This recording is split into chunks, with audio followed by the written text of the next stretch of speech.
Hello and welcome. This is another session of this video. I am Dharmen sir with Sunil sir. Students, today we want to discuss important topic function and works of microscope, which is very useful for daily life and it helps in medical sectors.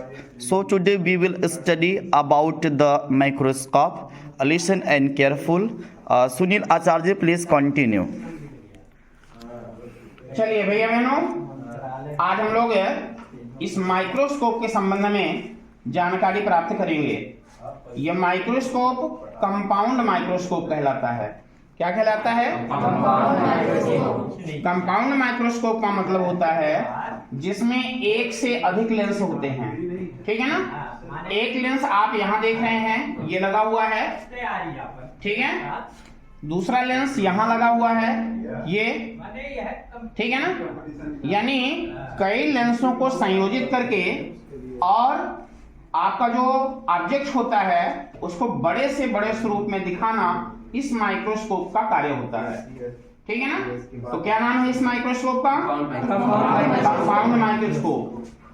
एक होता है सरल सूक्ष्मदर्शी जो केवल एक lens का बना होता है, ये कंपाउंड माइक्रोस्कोप है, ये जटिल होता है। इसके बाद और भी बड़े बड़े माइक्रोस्कोप आते हैं, इलेक्ट्रॉन माइक्रोस्कोप वगैरह। ठीक है ना? आज हम लोग किसके बारे में अध्ययन करने वाले हैं? कंपाउंड माइक्रोस्कोप के बारे में। तो चलिए सबसे पहले हम इसके संरचना को समझ लेते हैं, ठीक है ना, और इनके कार्य को, एक एक भाग के कार्य को भी समझ लेते हैं। देखिए ये नीचे वाला जो भाग हम लोग के सामने दिख रहा है, जिसकी सहायता से इसको किसी भी सतह में रखा जा सकता है, ये इसका बेस कहलाता है। क्या कहलाता है? इस बेस के द्वारा, ठीक है, ये एक दर्पण लगा हुआ है।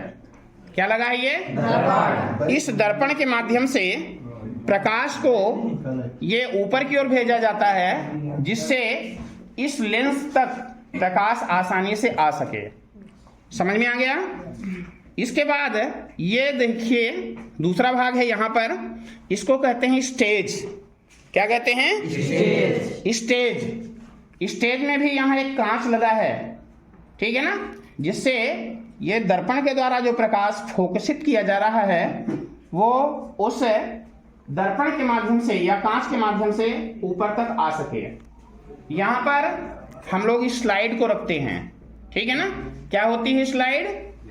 कांच की बनी हुई एक पट्टी होती है जिस पर हम उस सूक्ष्म वस्तु को रखते हैं जिसका हमें माइक्रोस्कोपिक अध्ययन करना होता है। क्लियर? स्लाइड को दबाने के लिए ये देखिए क्लिप लगे हुए हैं, ये दोनों क्लिप से स्लाइड को दबा दिया जाता है जिससे स्लाइड जो है, ठीक है ना, गिरे नहीं और अपने स्थान पर सुरक्षित बनी रहे।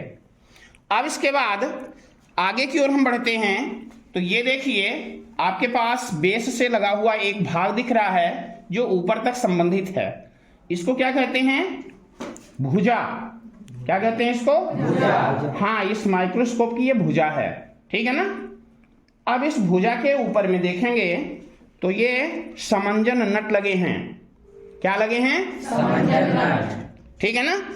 एडजस्टमेंट, ठीक है ना, फाइन एडजस्टमेंट, और ये है ना एडजस्टमेंट, ठीक है ना। ये इस नट के द्वारा आप देख रहे हैं ये ऊपर वाला भाग जो है, ऊपर और नीचे, ठीक है ना, आसानी से जा सकता है। ठीक, ये देखिए ऊपर गया, नीचे आ सकता है, ठीक है। तो इसका उपयोग क्या होता है? आई पीस ये वाला भाग है, नीचे वाला भाग कहलाता है नोज पीस, ठीक है ना। इनको दोनों को एडजस्ट करने के लिए इस नट का उपयोग किया जाता है, ठीक है ना, इसीलिए एडजस्टमेंट नट कहलाता है। ये वाला भाग तब उपयोग किया जाता है जब आपका ये समंजन नट उस स्थिति में आ चुका है, पिक्चर क्लियर दिखने लगी है, और अधिक क्लियर करने के लिए फाइन एडजस्टमेंट का उपयोग किया जाता है। समझ बात आ गई?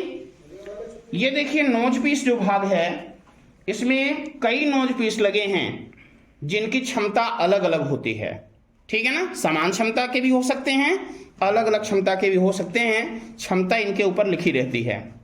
ठीक है ना। घुमा करके हम जो भी सही स्थिति में काम कर रहा हो उसको हम सेट कर लेते हैं और इसके बाद माइक्रोस्कोपिक अध्ययन किया जाता है। संरचना पूरी तरह से समझ में आ गई बच्चों? कोई दिक्कत, कोई प्रश्न? ठीक है ना। माइक्रोस्कोप के संबंध में किसी को कुछ पूछना हो पूछ सकते हैं। ये ऊपर वाला हिस्सा क्या कहलाता है? आई पीस। ठीक है ना। आई मीन्स क्योंकि हम इसके ऊपर आंख को रख कर और ऑब्जेक्ट को देखते हैं, ठीक है ना, इसलिए इसका नाम क्या हो गया? ठीक है ना। ये दूसरा भाग क्या कहलाता है? नीचे वाला नोज पीस कहलाता है। ठीक है ना। तो चलिए यहां पर क्या रखते हैं? स्लाइड को रखते हैं। ये क्लिप है, क्या उपयोग होगा इसका? स्लाइड को दबाने के लिए उपयोग किया जाता है। ठीक है ना। ये इस तरह से मुड़ भी सकता है, ठीक है ना। मुड़ने पर आपको ये अंदर में देखिए, ये वाला क्या दिख रहा है? दर्पण ना। ये एक अवतल दर्पण है, ठीक है। सभी दिशाओं में घूम सकता है, इधर भी घूम सकता है, ठीक है। तो हर दिशा में ये घूमने वाला एक दर्पण लगा हुआ है। कौन सा दर्पण है ये?